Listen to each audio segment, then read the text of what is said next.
Magistrado Edgar Danés, por favor. Gracias, Presidenta. Muy buenos días, buenas tardes a todos. El Tribunal Electoral del Estado de Tamaulipas se complace en darles la más cordial bienvenida a esta conferencia virtual con el tema Generalidades del Protocolo para atender la violencia política por razón de género. Nos honra con su presencia y con su distinguida participación la maestra Norma Irene de la Cruz Magaña. Ella es consejera electoral del Instituto Nacional Electoral. Agradecemos también a nombre de este tribunal la presencia de autoridades como lo son las representaciones de las salas regionales del Tribunal Electoral del Poder Judicial de la Federación, los tribunales electorales locales de diversas entidades del país, instituciones públicas, organismos autónomos estatales, organizaciones de la sociedad civil, instituciones académicas, las representaciones también que nos acompañan de los partidos políticos y la ciudadanía en general que atendieron a esta convocatoria para presenciar esta conferencia virtual. Para dar inicio, yo quisiera permitirme ceder el uso de la voz a la magistrada presidenta de este tribunal electoral, la maestra Blanca Hernández Rojas. Si tiene la amabilidad, magistrada presidenta, adelante. Gracias, magistrado. Pues, buenos días a todas, a todos. Los saludo con gran estima. Nos es grato, como ya lo mencionó mi compañero de pleno, el magistrado Edgar Danés, contar con la apreciable presencia de la consejera Norma Irene, consejera a nombre propio y de mi compañera y compañeros integrantes del Pleno del Tribunal Electoral del Estado de Tamaulipas, la magistrada Gloria, el magistrado Edgar Danés, el magistrado Edgar Iván, el magistrado René Osiris. Te damos la más cálida y cordial bienvenida a esta conferencia virtual. Agradezco, consejera, anticipadamente tu disposición para acompañarnos, para brindarnos tu tiempo en temas fundamentales y trascendentales en nuestro país y en nuestro estado. Estoy segura que esta conferencia denominada Generalidades del Protocolo para atender la violencia política por razón de género será todo un éxito. Te damos la más cálida de las bienvenidas, consejera, y si tú me lo permites, sí me gustaría dar la bienvenida a distintas personalidades que tuvieron a bien el día de hoy acompañarnos en esta conferencia. Primeramente, darle la bienvenida a la magistrada Gloria Elena Garza Jiménez, que viene en representación del maestro David Cerda Zúñiga, presidente del Supremo Tribunal de Justicia del Estado de Tamaulipas. Así también a la representante de la Oficina del Ciudadano Gobernador, la licenciada Carmen Gómez Quintero, en representación también del sistema DIF estatal, la licenciada Marcia Benavides Villafranca, en representación del fiscal general de justicia, Irving Vargas Mojica, nos acompaña nuestra amiga la fiscal especializada en delitos electorales, Krishna Villado Mejía, al auditor superior del Estado de Tamaulipas, el ingeniero Jorge Espino Ascanio. También le damos la cordial bienvenida a la licenciada Hanna Alejandra Trejo de la Secretaría de Bienestar Social. Damos una cordial bienvenida a nuestro amigo Juan José Ramos Charre, consejero presidente del Instituto Electoral de Tamaulipas. A su vez, a los consejeros Eliseo García, a Jerónimo Rivera, a Mayra Gisela Lugo, a Italia Araceli García López, a Débora González, a la maestra Marcia Laura Garza y por supuesto a su secretario ejecutivo Juan de Dios Álvarez Ortiz. También contamos con la distinguida presencia de nuestro amigo del Instituto, de la Junta Local Ejecutiva del INE en el Estado, el doctor Sergio Iván Ruiz Casteló.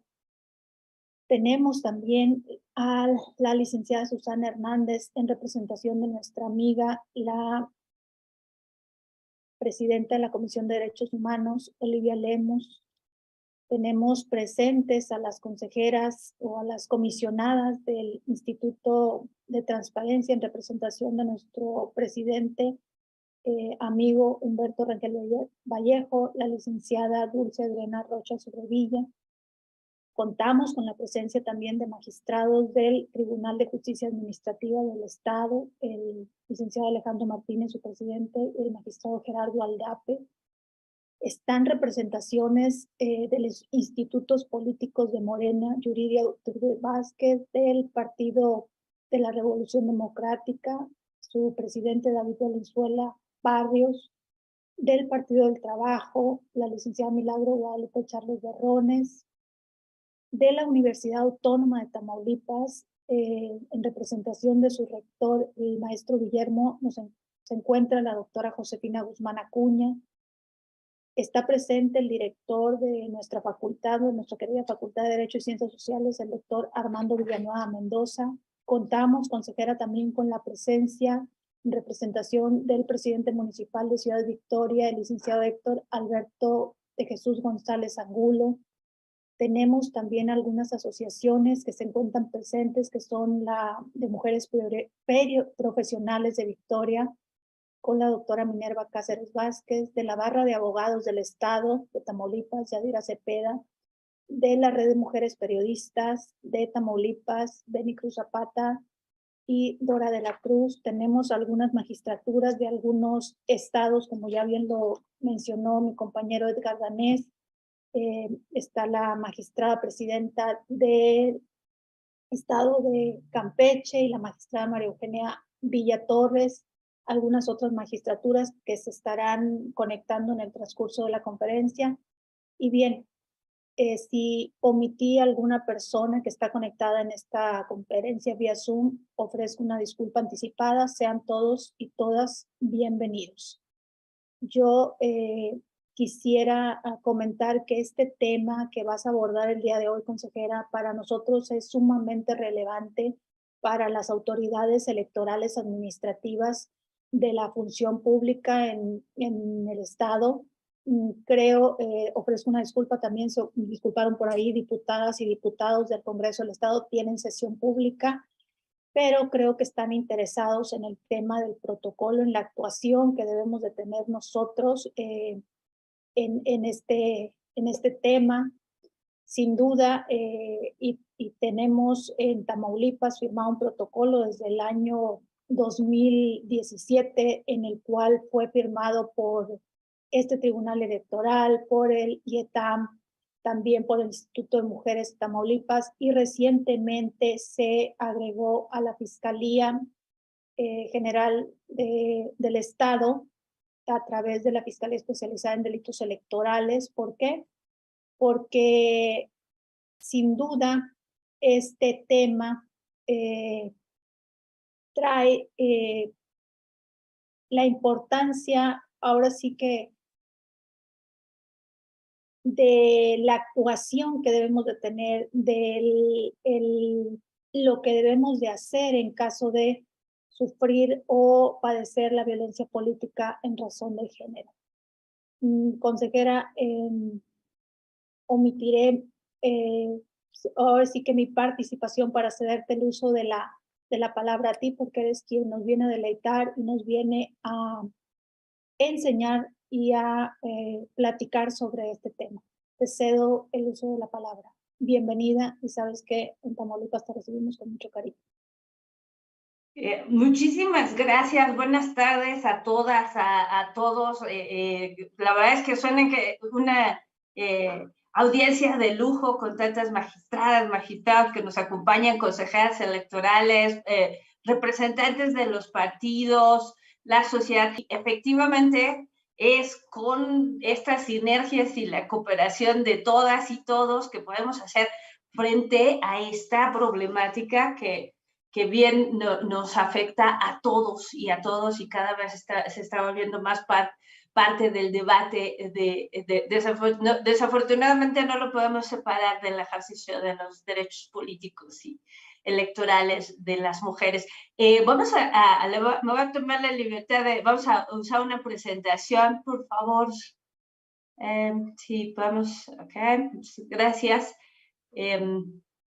Bueno, pues la que sigue, por favor. Bueno,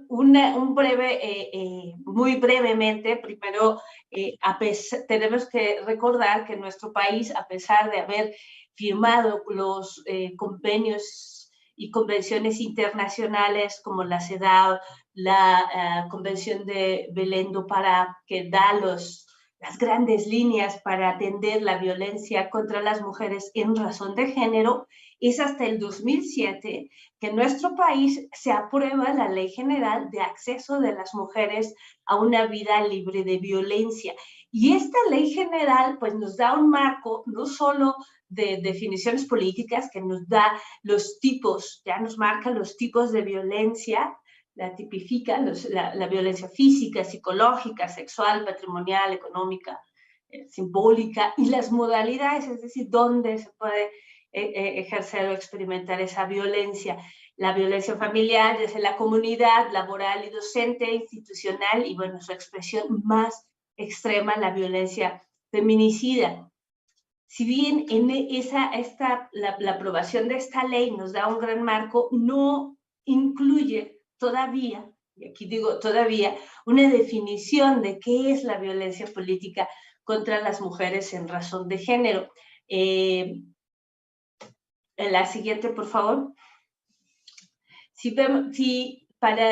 Pasaron varios años antes de que esta definición se incluyera, y en el camino pues hubo una serie de reformas constitucionales, que bueno, tenemos la reforma del 2011 sobre derechos humanos, también ya es al 2014 donde se incluye el principio constitucional de paridad de género, es hasta el 2019 donde se aprueba esta reforma de paridad total, y tenemos hasta el 2020 las reformas sobre violencia política contra las mujeres en razón de género. Ahora, antes de eso, lo que teníamos como una definición de trabajo, pues fue resultado, la que sigue por favor, de una sentencia de la Suprema Corte, donde tenemos, hay un documento anterior, que es el protocolo para atender la violencia contra las mujeres, de violencia política, que se edita en el 2017 por el Tribunal Federal, el INE y una serie de organizaciones, como bien ya nos platicaba la presidenta, y también, pero esto fue antes de que se incluyera en las leyes. También hay esta otra jurisprudencia que nos marca los 5 elementos para determinar si hay violencia política contra las mujeres. Y bueno, y estos elementos son que se ejerce o se vive en el ejercicio de los derechos políticos, electorales o en el ejercicio del cargo, o sea, no solamente para llegar a los espacios, sino también a la hora de ejercer los cargos.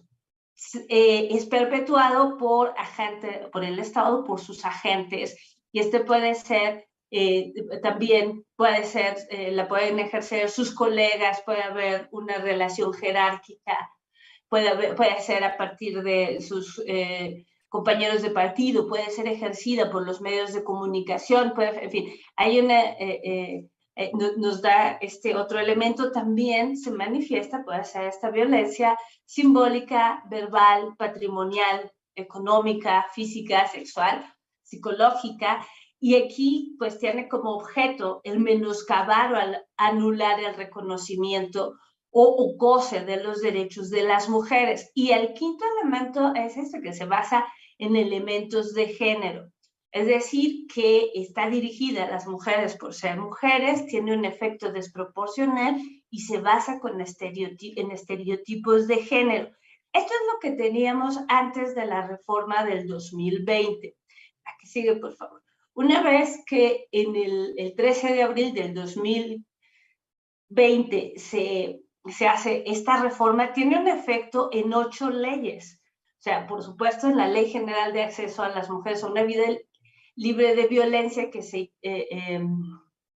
con el inciso 20 bis, que no solo nos da una definición legal, sino nos describe una serie de manifestaciones, hasta 22 manifestaciones.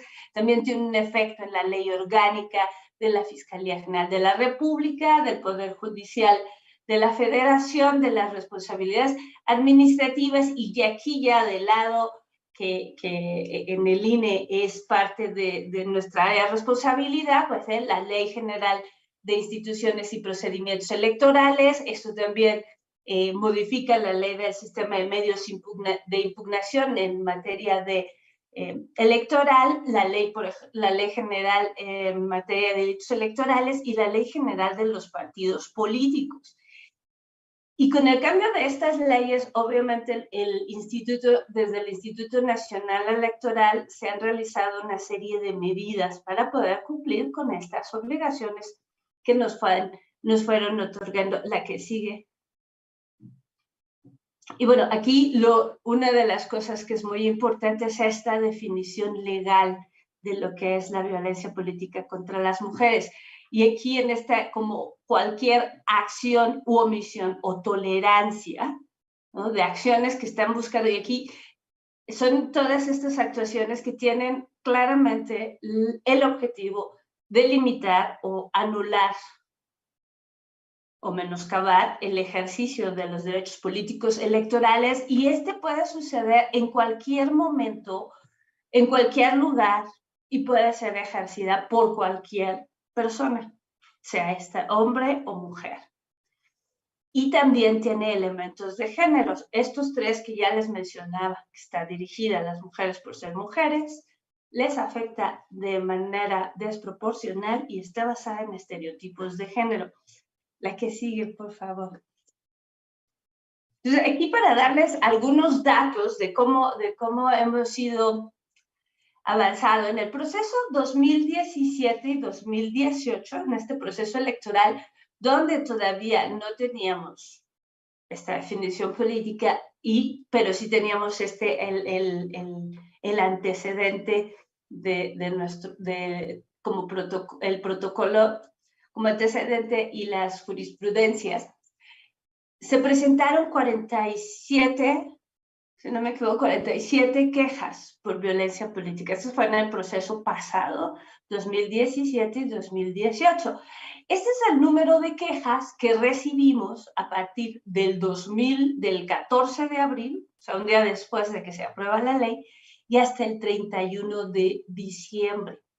Y recibimos 170 quejas, entre quejas, denuncias y vistas.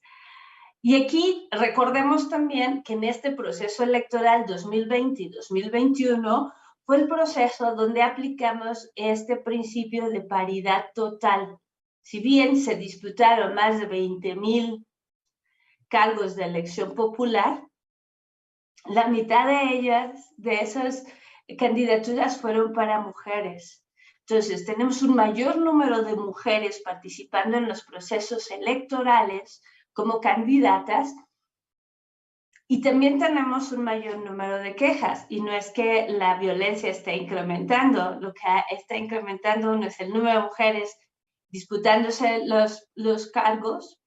Dos, hay una mayor visibilidad visibilización de este tipo de violencia.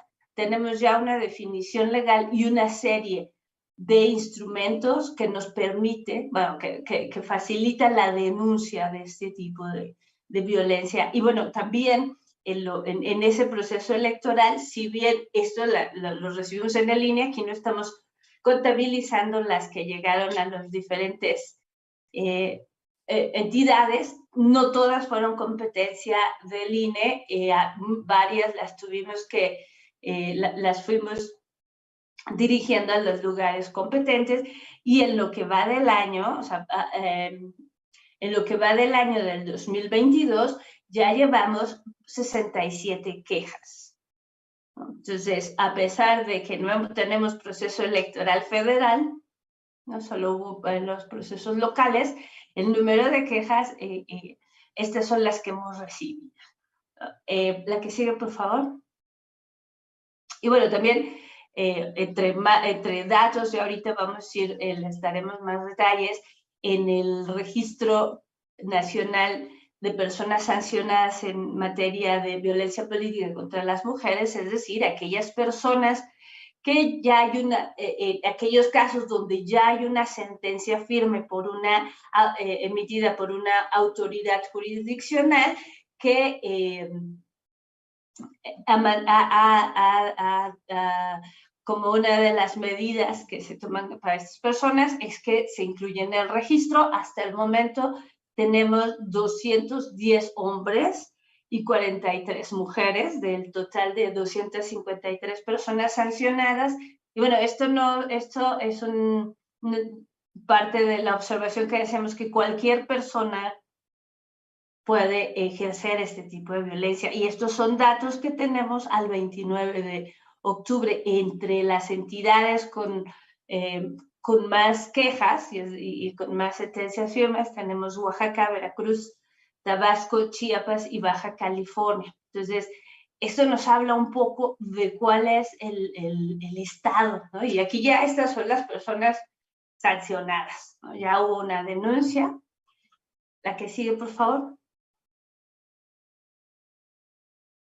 Y bueno, aquí entre las acciones que ha hecho el INE para atender la violencia política, la que sigue, tuvimos que hacer una serie de revisar nuestros reglamentos, o sea, el reglamento de sesiones, el reglamento del Consejo General, una serie de reglamentos tuvimos que modificar y también tuvimos que crear una serie de ordenamientos, entre ellos, pues, un reglamento de quejas y denunciar en materia de violencia política contra las mujeres.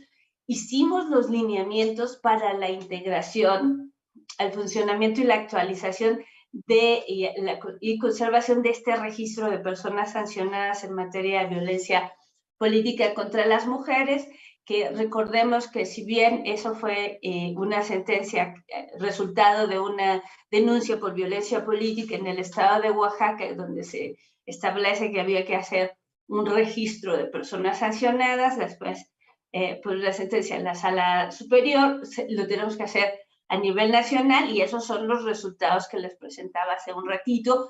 También hicimos los lineamientos para que los partidos políticos nacionales prevengan, atiendan, sancionen, reparen y erradiquen la violencia política contra las mujeres. De estos lineamientos, pues hay varias medidas que fueron como más en el proceso pasado, las implementamos, y una de ellas fue la 3D3, ¿no? La declaración 3D3, donde todas las personas candidatas tienen que firmar una declaración bajo protesta de decir verdad, que no están en ninguno de los tres supuestos de haber cometido algún tipos de violencia contra las mujeres, no haber sido deudores y no haber ejercido violencia política. También en estos lineamientos también se les mandata a los partidos políticos a que como medida mínima para las mujeres que están haciendo campañas es que les tienen que dedicar por lo menos el 40% de los presupuestos de campaña para las candidatas, así como el 40% mínimo del tiempo de radio y televisión, ¿no? Con la intención de tener mejores condiciones de competencia, no solo que puedan ser candidatas, sino que puedan hacer que puedan realizar sus campañas con los recursos necesarios. Y el otro ordenamiento es el protocolo del INE para la atención y la elaboración de análisis de riesgo en los casos de violencia política contra las mujeres en razón de género, que es el ordenamiento que vamos a presentarle. Este protocolo, que sigue, por favor. Este protocolo lo aprobamos el 25 de febrero de este año y tiene como objetivo, pues, establecer los ejes rectores para la atención de primer contacto, la elaboración de análisis de riesgo y para determinar si es necesario dictar las medidas de protección, así como la elaboración del plan de seguridad a las mujeres que presenten una queja o denuncia de violencia política contra las mujeres en razón de género y cómo le damos seguimiento. Este protocolo obviamente recoge la experiencia del protocolo del 2017, de las sentencias anteriores y toda lo que se ha avanzado a nivel legislativo. Esto es antes, ahora ya tenemos una definición legal, y también esta es parte del trabajo de un grupo interdisciplinario que ayudó a construir este protocolo para el Instituto Nacional Electoral. Para todo su personal es de observancia obligatoria a la hora de poder dar atención en cada una de nuestras oficinas centrales y órganos descentralizados, es decir, nuestras juntas distritales y juntas vocales ejecutivas. En cada uno de ellos hay 2 personas que son nuestros puntos de contacto, nuestros enlaces, que son quienes llevan a cabo las tareas del protocolo. La que sigue, este protocolo pues nos ayuda a partir pues a contar con mejores mecanismos para que podamos garantizar que el ejercicio pleno de los derechos políticos electorales de las mujeres es una manera de ir atendiendo, a prevenir y atender la violencia que están sufriendo. Queremos y estamos trabajando para generar una cultura de la denuncia también y tener una incidencia en términos políticos, y por el otro lado también promover el autocuidado. Aquí sigue. Yo les comentaba, tuvimos lo platico un poquito porque lo voy a estar haciendo referencia durante la presentación de qué nos establece el protocolo. La unidad técnica de lo contencioso electoral forma un grupo interdisciplinario que está integrado por varias personas especialistas, psicólogas, trabajadoras sociales, antropólogas, politólogas, no solo las abogadas, que tienen una especialidad en perspectiva de género, que nos han ayudado, coadyuvan a hacer este primer contacto. Con esta perspectiva especializada y profesional que se realizó un cuestionario, y son ellas las personas encargadas de realizarlo. Y bueno, obviamente ayudan, tienen un papel fundamental a la hora de realizar la orientación y capacitación del personal del instituto que funcione como de primer contacto. Lo que sigue, este protocolo nos establece procedimientos en cuatro sentidos. Uno es la atención de primer contacto para las mujeres víctimas. Y esto es los estudios nos han enseñado que esta es una parte crítica, el cómo se atiende a la persona desde que ya se decidió hacer una queja o una denuncia. Y eso va el tipo, y aquí el protocolo nos da una serie de guías para cómo atender a estas personas. Vamos a describirlo a más detalle. Nos permite también identificar y qué hacer en el caso de que te llega una persona que está en un estado de crisis y que tal vez necesita algún tipo de atención especializada, cómo se le da orientación y cómo se le canaliza a otras instituciones especializadas. Y aquí ese primer contacto es súper importante para evitar que la persona pueda ser revictimizada. Eso es muy importante también reconocer desde ese primer momento si hay alguna interseccionalidad que nos requiera hacer algún ajuste, ¿no?, necesario para que podamos darle una mejor atención. Una vez en este primer contacto, después tenemos el análisis de riesgo, que aquí es a partir de la aplicación de un cuestionario que, como les comentaba, lo realiza nuestro grupo interdisciplinario, siempre de la mano con la víctima. Una de las características de este protocolo es que se le da prioridad y atención a la víctima. Siempre es desde una posición informada y empática con la víctima. En todo momento se le involucra, ¿no? O sea, después, para hacer el análisis de riesgos, a partir de un cuestionario, se hace una valoración, siempre de la mano con la víctima, para determinar qué nivel de riesgo se encuentra. Así también nos da los procedimientos para las medidas de atención, qué tipo de medidas y cómo se pueden otorgar, y asimismo pues ayuda a la realización de elaborar un plan de seguridad personal para la persona víctima. Y bueno, obviamente todo esto va acompañado de una capacitación y sensibilización para nuestro personal, y también estamos promoviendo las acciones de autocuidado, ¿no? Sabemos que es muy importante que las personas encargadas de atender este tipo de asuntos, este tipo de violencia, también tengan un estado de bienestar. Entonces, por favor, la que sigue.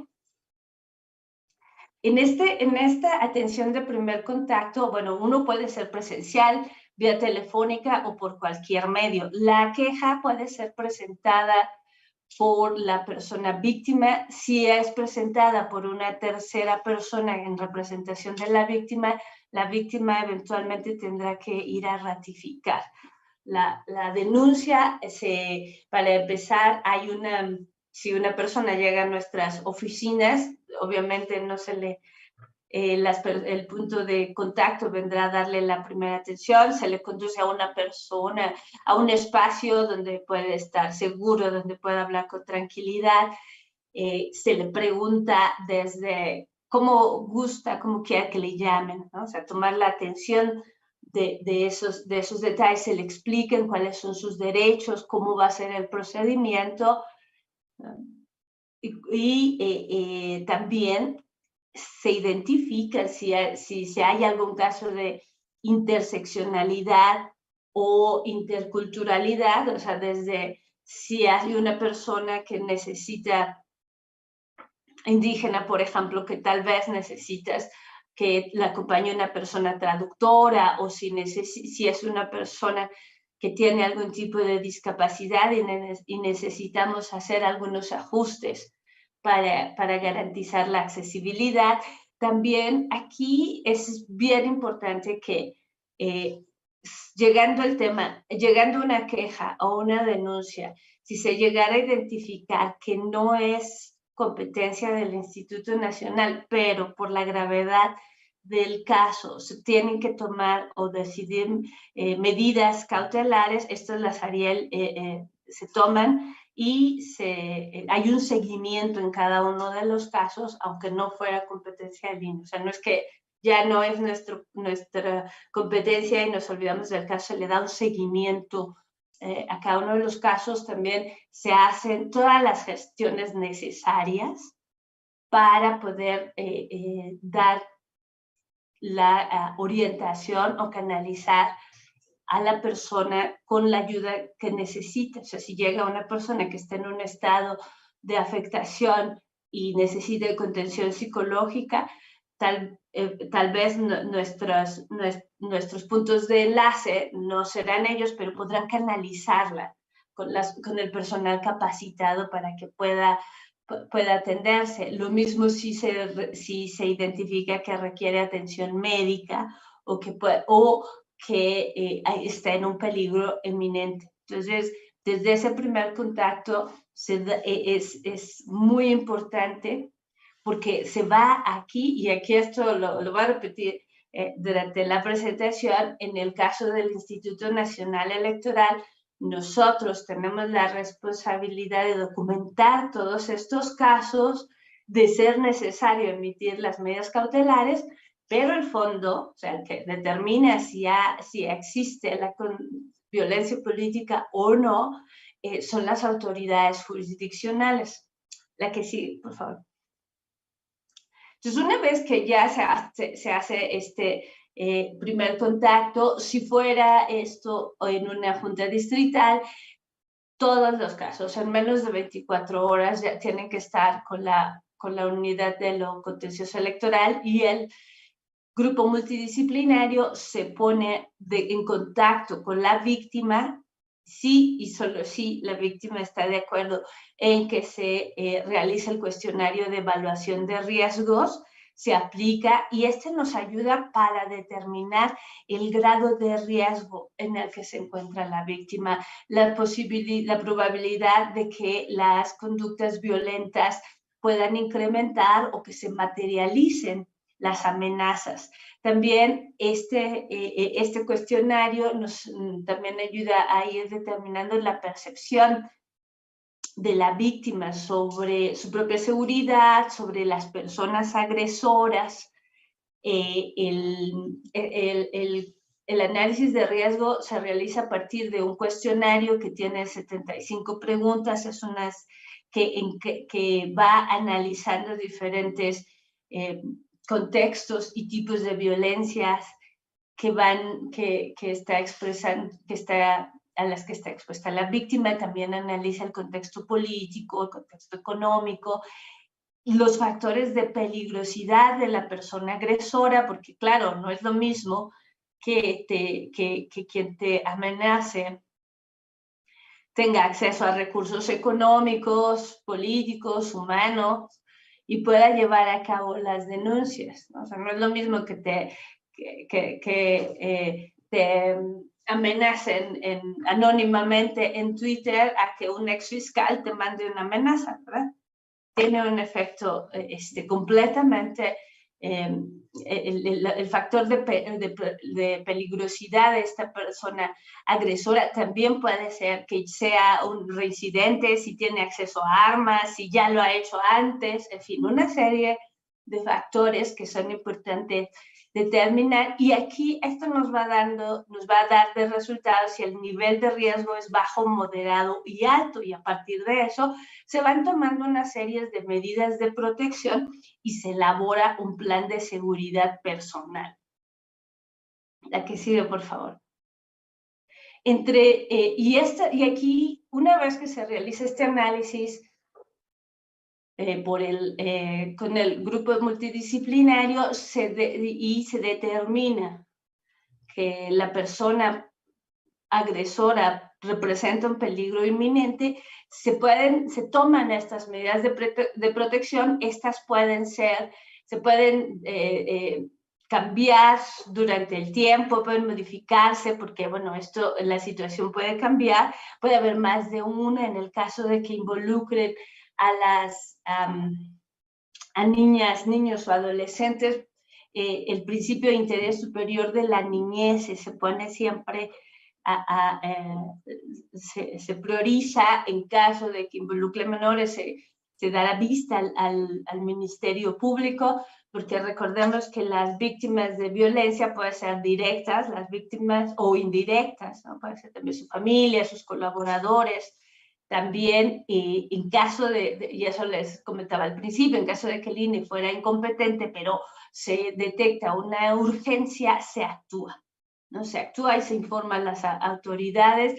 Entre las medidas, pues pueden ir desde la custodia personal o domiciliaria de la víctima, orden de restricción, protección policial. Y aquí vale la pena mencionar, es que en el INE no tenemos una policía, esto se hace en coordinación con las diferentes autoridades y sí es muy importante tener una buena comunicación, una buena coordinación y buenas sinergias para que estas medidas sean efectivas, ¿no? También el grupo multidisciplinario mantiene un contacto directo con la víctima todo el tiempo, las autoridades responsables, para dar un seguimiento puntual de cómo va evolucionando, porque puede ser que se reduzca el riesgo o se aumente, pero eso también se tiene que ir monitoreando y eso nos permitirá que se puedan modificar las medidas de protección de ser necesarias.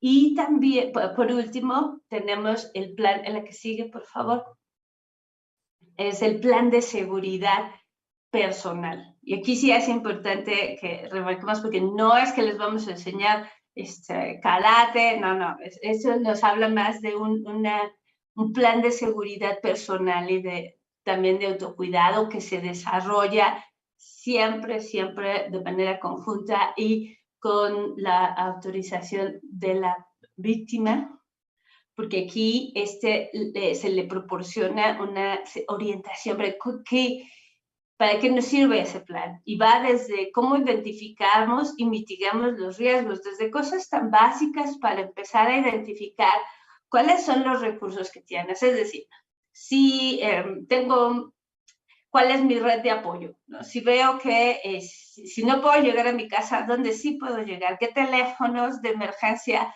me tengo que aprender? ¿Cuál sería mi palabra clave para dejarle saber a la gente que me está esperando que estoy en peligro? Desde identificar, ¿puedo salir de mi casa? ¿No puedo? En fin, una serie de medidas que nos ayudan a nosotras. Y ahí sí, en los anexos del protocolo podrán encontrar varios formatos de preguntas para hacernos reflexionar e ir llenando estas informaciones. También, de ser necesario, sobre todo si ya vimos que hay uno de estos casos que requiere del apoyo de la seguridad pública, también se incluye para que sea parte de este plan de seguridad personal. Y bueno, obviamente esto nos va ayudando a ir determinar acciones de seguridad personal en el corto, mediano, largo plazo, si requerimos también de instituciones que nos apoyen. Entonces, la idea también es, uno, que la persona víctima una vez más pueda sentir esa seguridad y poder saber qué hacer en caso de que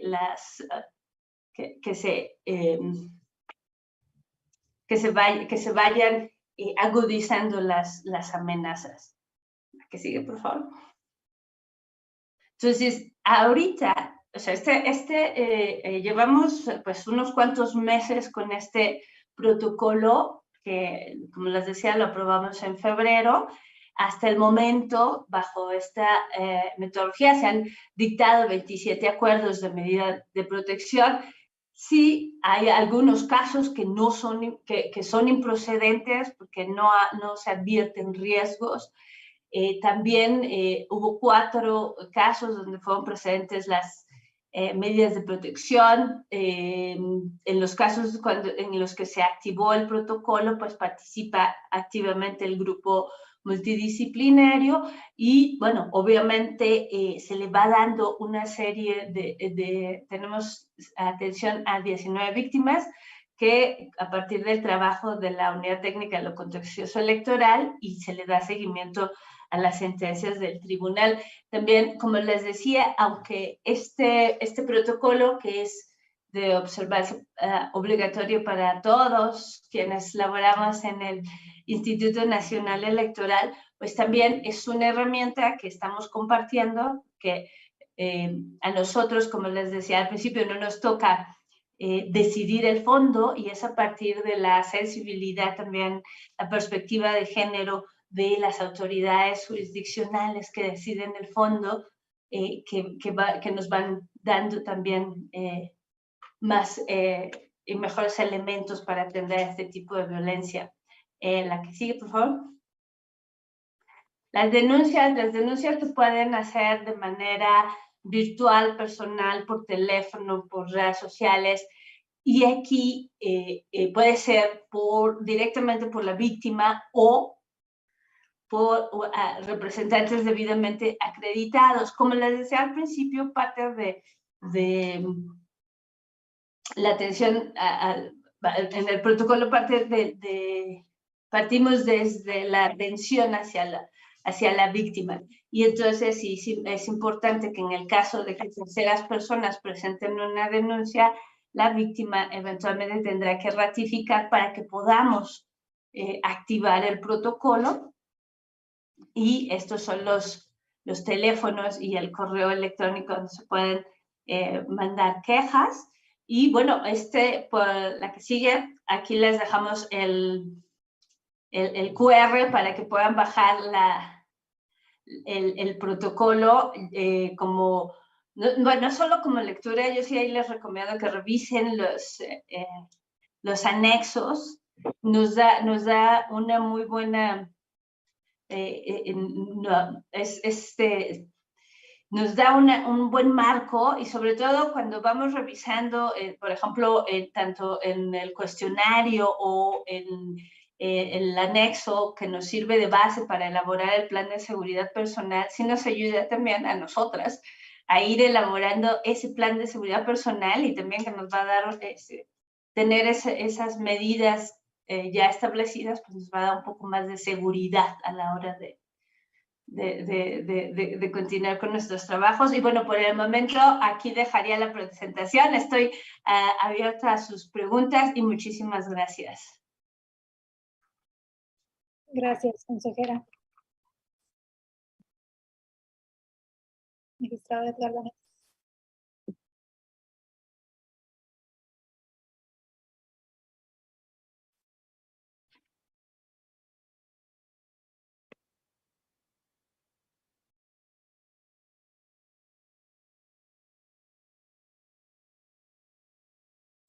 Creo que tuvo fallas ahí el magistrado Edgar Danés. Pues, consejera, muchísimas gracias por esta conferencia, por darnos a conocer el protocolo, y pues no sé si alguno de mis compañeros, magistrados, magistradas, incluso consejeros o nuestros invitados quisieran participar o hacerle algún cuestionamiento a nuestra invitada, la consejera. Tienen el uso de la voz si así lo requirieran.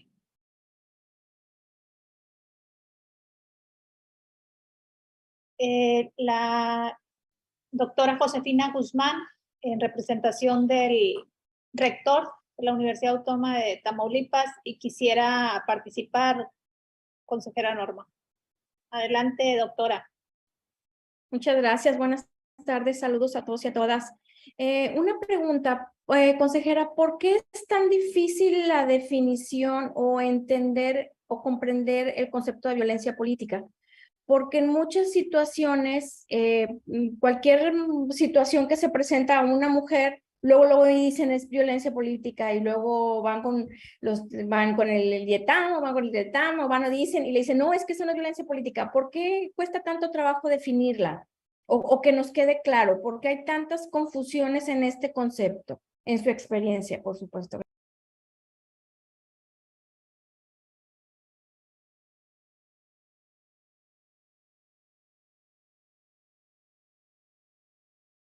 Adelante, consejera Norma.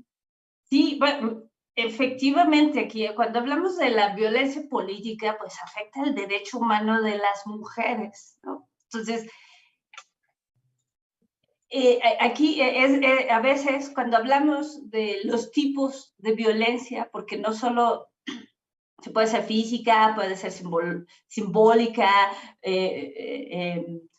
psicológica, y se da en un marco donde está normalizada la violencia contra las mujeres. O sea, estamos hablando es un asunto estructural, donde venimos de una organización social, política, donde por mucho tiempo el espacio público era el espacio masculino y las mujeres relegadas a los cuidados, participar, y el hecho de poder participar en los espacios públicos.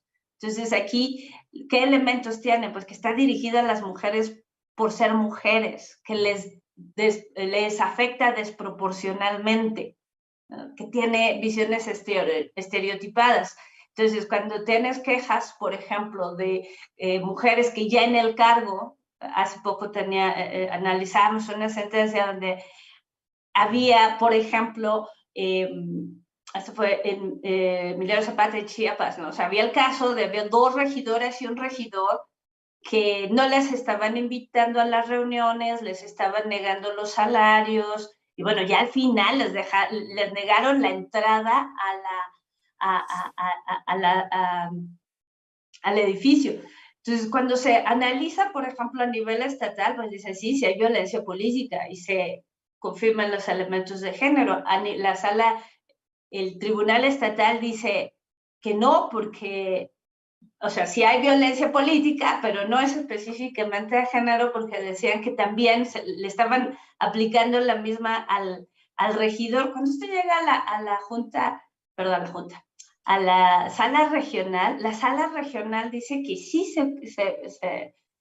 sí se cumplen los elementos de género, porque, por ejemplo, a la hora de negarle los salarios a las regidoras, por ser mujeres les afecta más, ¿no? Tienen menos recursos, había toda una serie de... Entonces, sí también nos habla de que aunque la ley nos diga que esto de acción, omisión, que tenga por objetivo menoscabar el derecho político electoral de las mujeres, ¿no?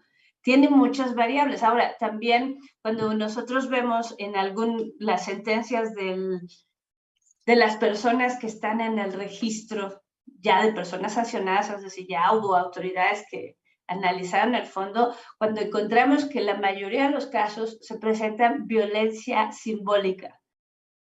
Y a veces tiene que ver en cómo usamos el lenguaje, las expresiones que se usan y cómo está cargado. Y como podemos ver con los números, no solo es que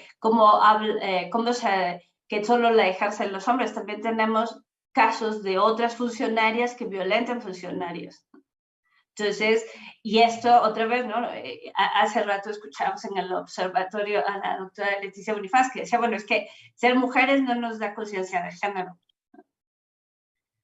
Y finalmente venimos así todas hijas del patriarcado, ¿no? Tenemos que irnos construyendo, y es a partir de estas herramientas y obviamente de incluir la perspectiva de género en todo lo que estamos haciendo que vamos a ir identificando de manera más puntual qué son esas manifestaciones normalizadas que en el fondo violentan a las mujeres y nos han ido excluyendo.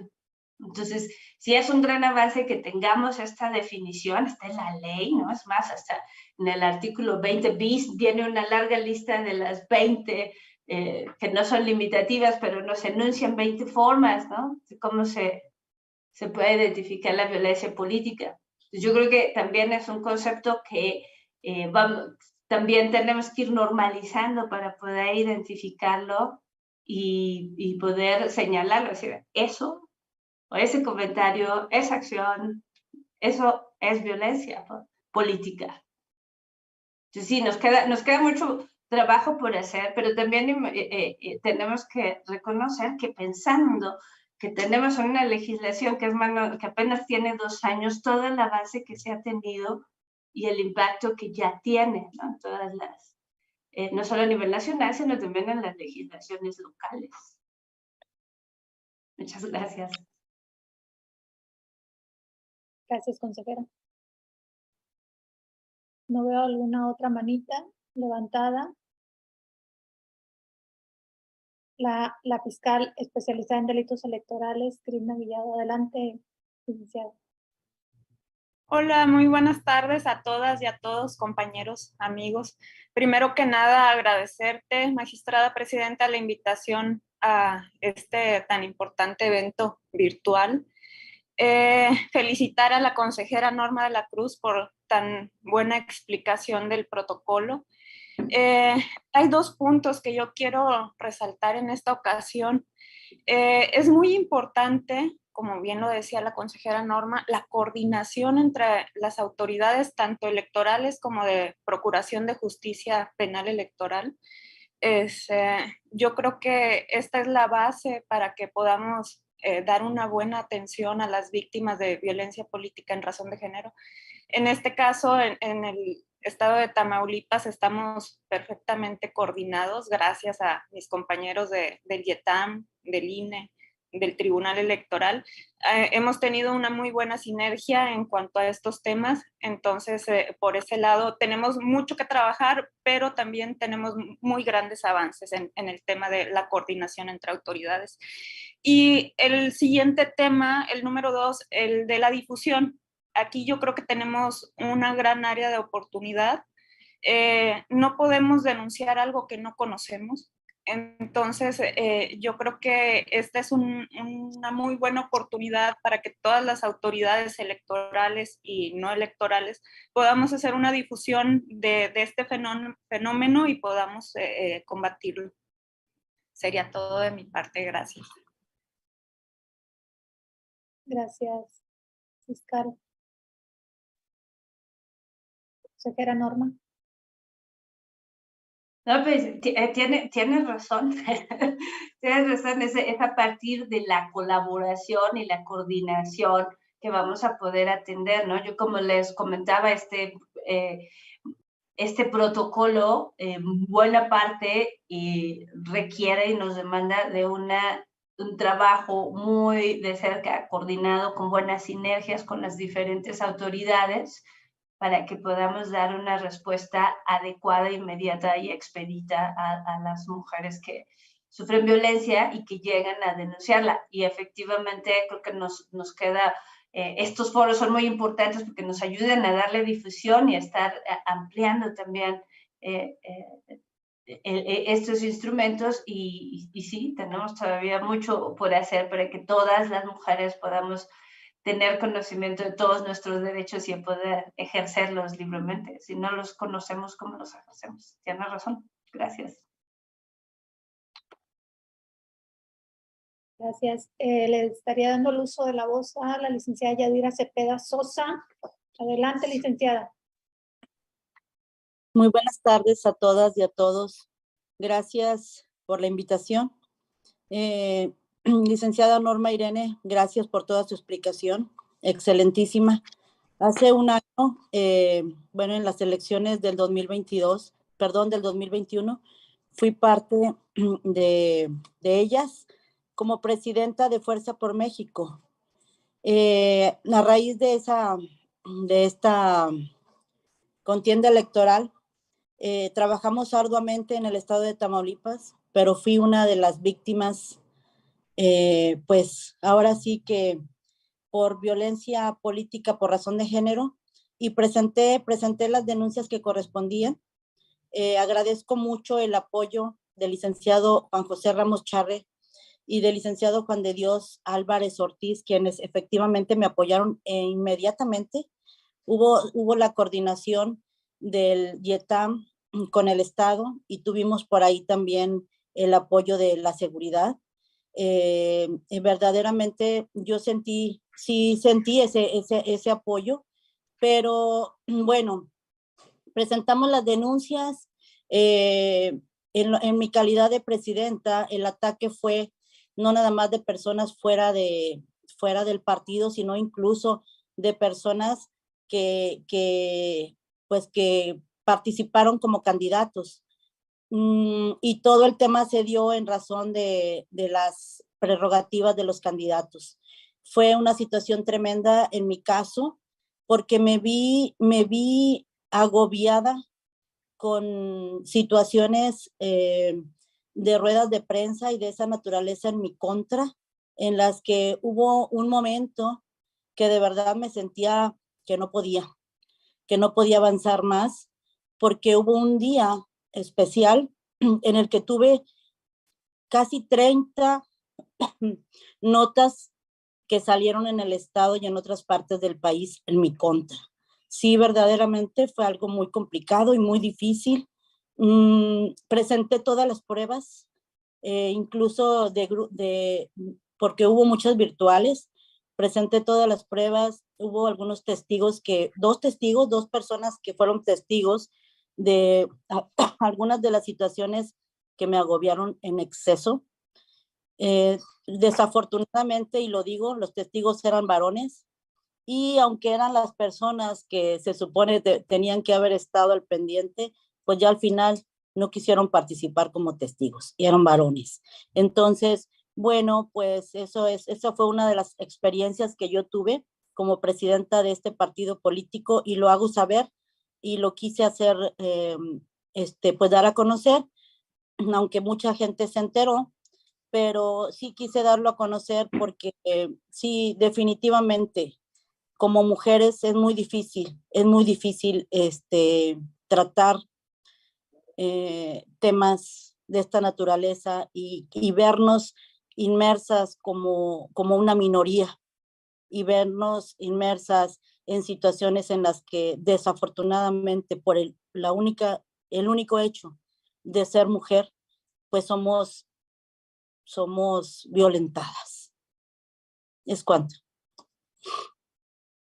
Gracias, licenciada.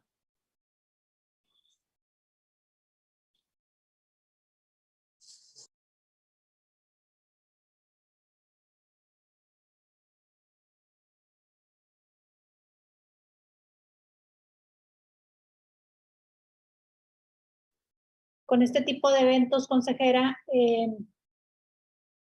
entre autoridades, y te lo agradezco porque fue de manera muy rápida cómo se llevó a cabo esta conferencia, y bueno, queda abierta la invitación a venir a Tamaulipas de manera presencial, ya con más tiempo, lo sabes, y bueno, la colaboración entre autoridades administrativas y jurisdiccionales es importante.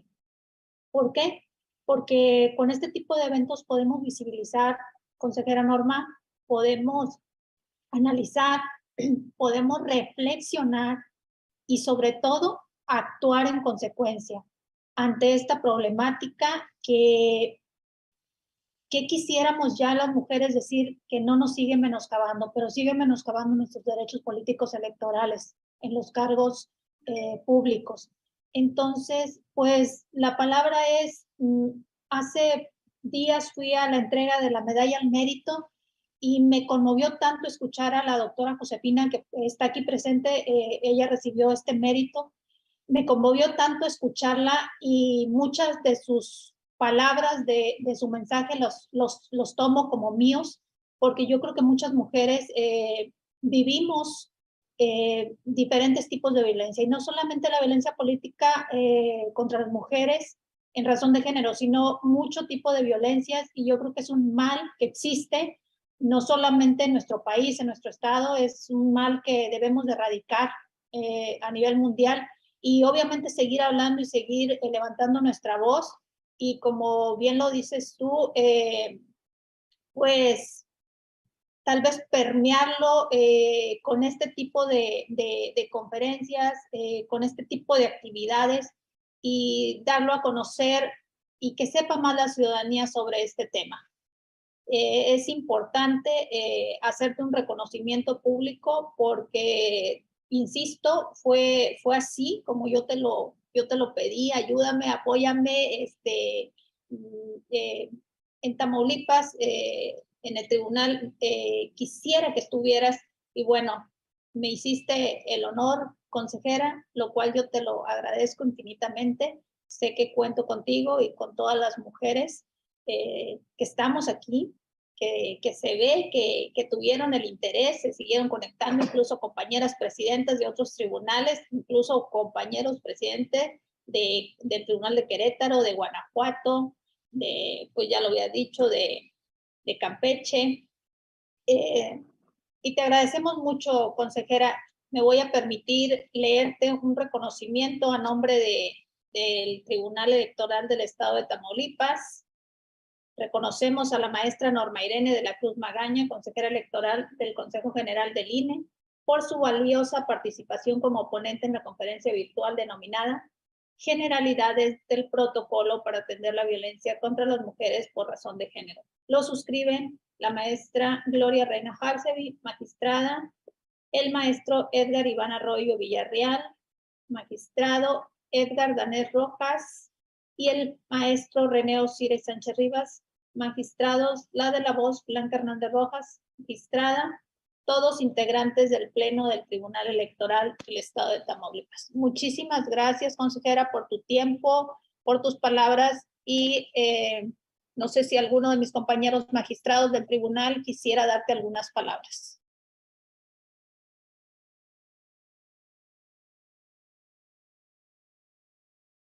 De no ser así, te haremos llegar tu reconocimiento.